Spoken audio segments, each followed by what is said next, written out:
Hey there. Today we're going to learn how to add and subtract fractions that have like or common denominators.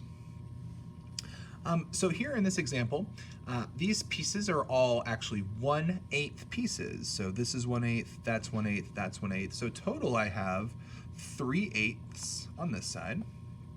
And on this side, this is 1/8 plus 1/8 plus 1/8 plus 1/8. There are 4/8 on this side. When I'm adding and subtracting fractions, the first thing I want to do is make sure that the denominators are the same. In this case, they are the same. So all I'm really going to do is add or subtract the numerators. So in this case, 3 plus 4 would give me 7.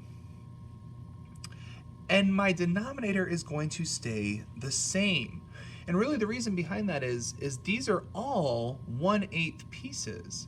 So I wouldn't add 8 and 8 together to give me 16, because that would say that these are all cut into 16ths. But instead of 16ths, these are 8ths. And adding the pieces together doesn't change the size of the piece, which is really what we're talking about here in 8ths. So when I add or subtract like fractions, or fractions with like denominators, I'm really just adding or subtracting the numerator.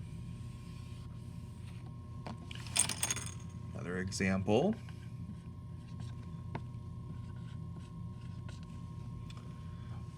Here I have 5/9 minus 3/9.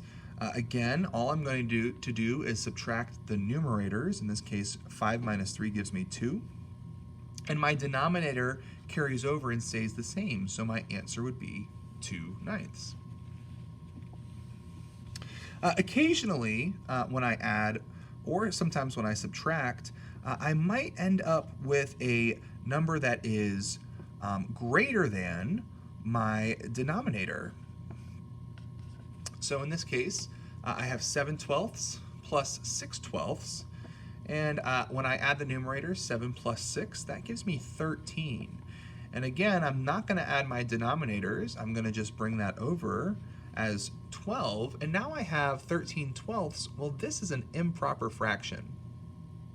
So if I have an improper fraction as my answer, I'm going to want to change it to a mixed number, because that's the best answer to give. So if I'm dividing these, if I wanted to change this into a mixed number, I'm going to divide the numerator by the denominator. And 12 goes into 13 just one time. 1 times 12 is 12, and there will be a remainder of 1. So I would write this 13/12 as a mixed number of 1 whole and 1/12. Let's do one more example. Let's do 8/9 plus 7/9. Okay, again, 8 plus 7 gives me 15. And again, I'm not going to add my denominators. I'm just going to carry the 9 over. And once again, I end up with a improper fraction. So I'm going to change 15/9 into a mixed number by dividing the numerator divided by the denominator. 9 goes into 15 one time. 1 times 9 is 9. And when I subtract, there's going to be 6 left over. So I would say 1 remainder 6, or 1 6/9. And that would be my answer.